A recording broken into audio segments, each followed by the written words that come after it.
Family, I might lose some people with this take, but Shanks might be the most respected fraud in One Piece history. And I'm not saying the man's weak, far from it. I'm saying his reputation is built like royalty, but when you check the receipts, they don't always match the myth.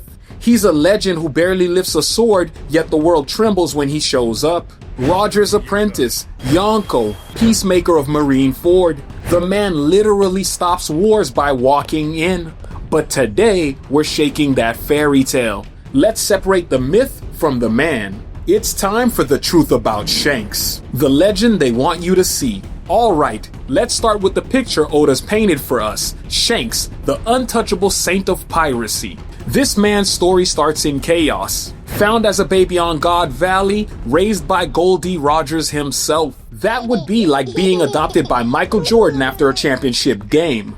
He grows up surrounded by monsters, learning from legends, inheriting Rogers' hat, and later passing it to Luffy like a sacred torch. From the jump, Shanks was never just another pirate, he was Destiny's favorite. And over the years, the aura only got stronger. Think about every major appearance. He's calm, smiling, unbothered, until something he values gets pushed. In Fuchsia Village, he humbles a local bandit who thought status meant strength. Shanks laughed in his face until that man laid hands on Luffy. Then the mask dropped. One moment of Conqueror's Haki, and it was pure silence. He taught us that true dominance doesn't need to brag, it just needs presence. Fast forward to Marineford, the world's literally burning, Whitebeard's dead, Ace gone, chaos everywhere. Then one red-haired man sails in, blocks Akainu like he's swatting a fly, and ends the war with a single sentence. You don't even see him fight. His words carry more power than any devil fruit.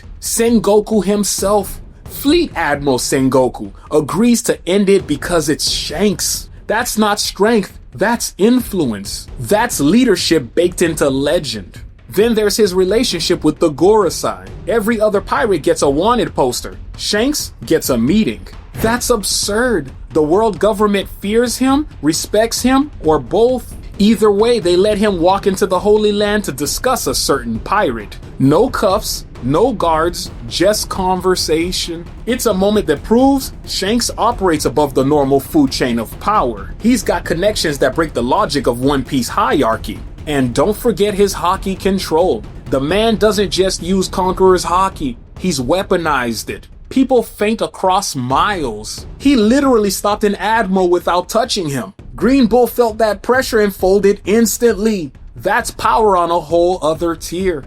Observation nullifier, Conqueror intimidation unmatched. Shanks reminds everyone why he's a Yonko without ever needing to scream it. So no question the legend looks flawless. He's the peacemaker, the savior, the balance between chaos and order. The man who bets his arm on the next generation. But family, between all that myth making, you gotta pause and ask yourself, when was the last time you saw Shanks actually be a pirate? Because for all the greatness, there's silence in his story that's hard to ignore. And that's exactly where the cracks start showing. The silence of power. Here's the strange part. Family, Shanks might be the quietest emperor of the sea we've ever had. The man's been a Yonko for decades, and yet we barely see him act like one. Kaido was running armies. Big Mom was terrorizing nations. Blackbeard burns flags and bodies. Shanks? My boy throws parties. Now, I'm not knocking the man for vibing, but think about it. How does a pirate who rarely fights or pillage hold the same title as monsters built on domination? Something doesn't add up. When you track the actual record, most of Shanks' feats happen in negative space. What doesn't happen when he shows up? At Marineford, he ended a war, but he didn't win it. Against Whitebeard, we saw heaven split, but it stopped before it even started. The fight with Kaido? We heard about it, never saw it. The clash that scarred him against Blackbeard? Also off screen.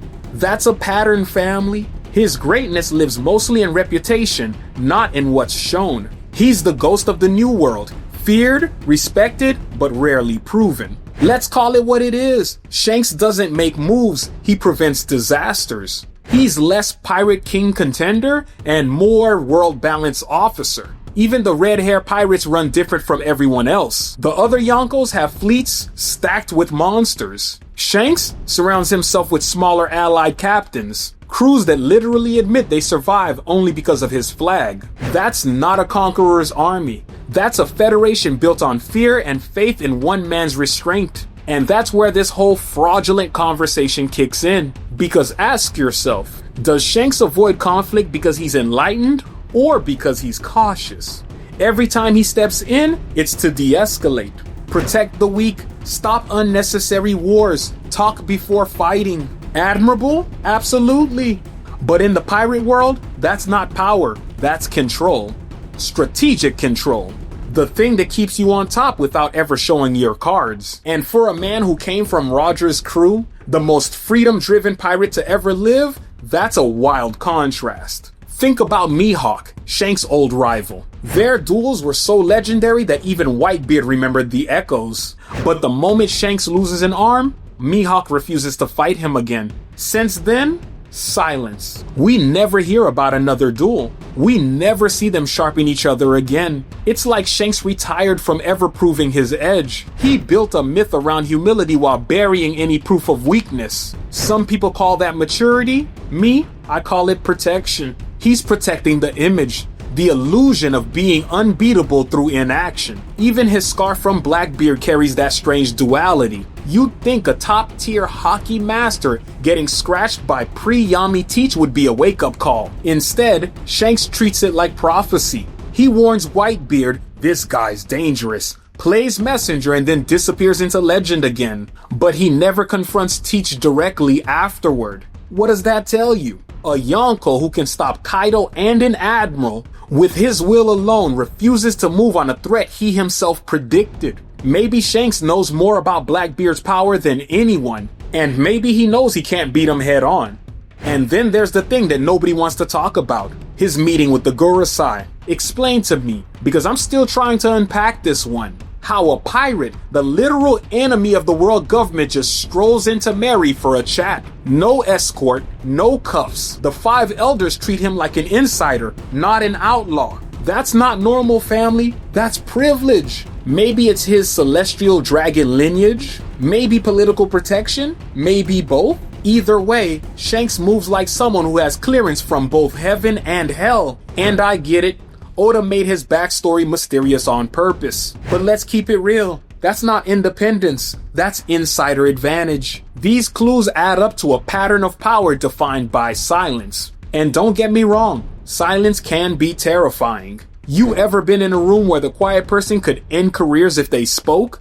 That's Shanks. He's the guy who doesn't have to swing because everyone else assumes he could destroy them if he wanted. But silence also hides limitation. If you never act, no one ever tests you, and no one ever sees where you break. Picture this like a game of chess. While Kaido was wrecking pieces off the board, Shanks was leaning back, protecting his king before the game even started. Every move is defense, every action calculated to keep the board balanced. Admirable if you're a strategist, questionable if you're supposed to be a pirate emperor. It's like he's playing Grandmaster while everyone else is throwing haymakers.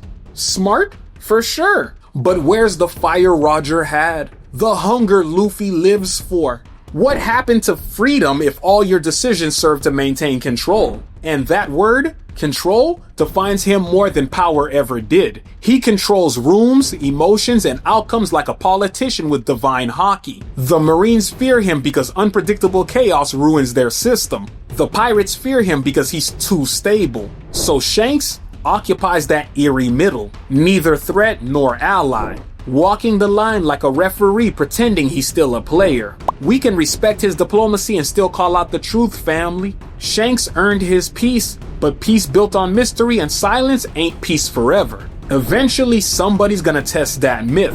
Whether it's Blackbeard, Luffy, or whatever comes at the end of this story, the silence will break, because in One Piece control never lasts. And when the calmest man in the sea finally gets pulled into the storm, that's when we'll see if the legend stands or crumbles. Now we're getting to the real question. Not about his power, but his purpose. Is he the protector of this world, or the gatekeeper holding it back? Because if everything he's done has been about balance and waiting, maybe we're dealing with something much bigger than just a pirate captain. Maybe we're seeing the architect of the entire next era, or the man too scared to unleash it. The fraud or the architect? Now this is where things get complicated, family. Because when we say fraud, we're not talking scam artist. We're talking about a man who became myth by playing both sides of truth. On one hand, Shanks looks like the ultimate protector, betting his arm on the next generation, standing between madness and peace. On the other hand, he moves like the gatekeeper of destiny, deciding when the new era gets to breathe.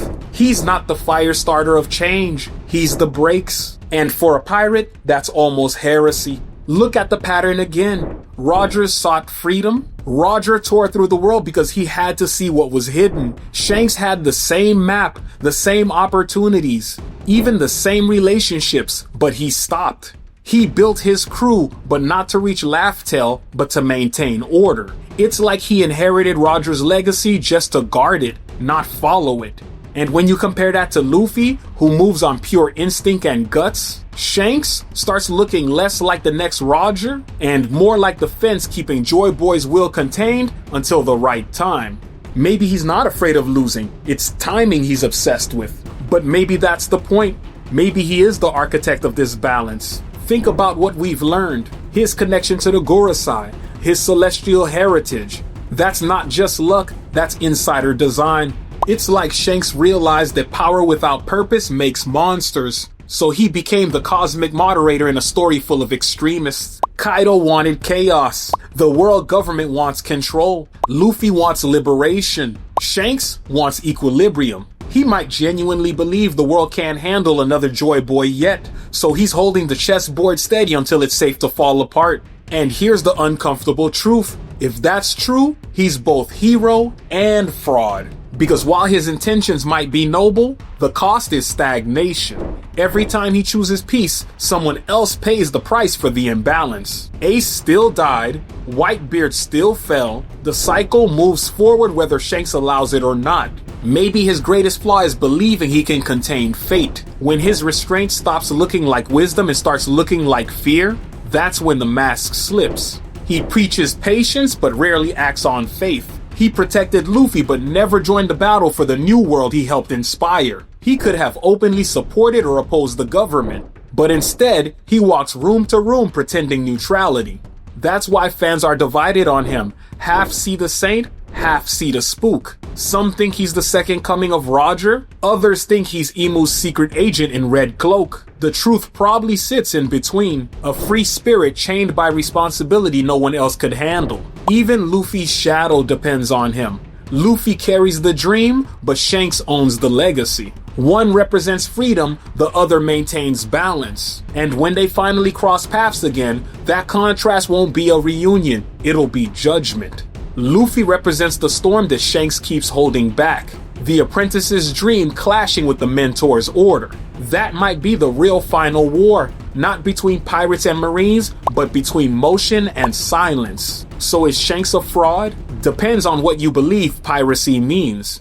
If you see piracy as chaos and freedom, yeah, he betrayed it. But if you see piracy as rebellion against stagnation, Shanks might be rebellion's final form, the rebel who learned to manage the revolution he once embodied. That's why Oda keeps him a mystery, because Shanks doesn't fight the sea, he shapes its tides. At the end of the day, Shanks isn't a fraud who faked strength, he's a visionary who faked weakness to stay in power.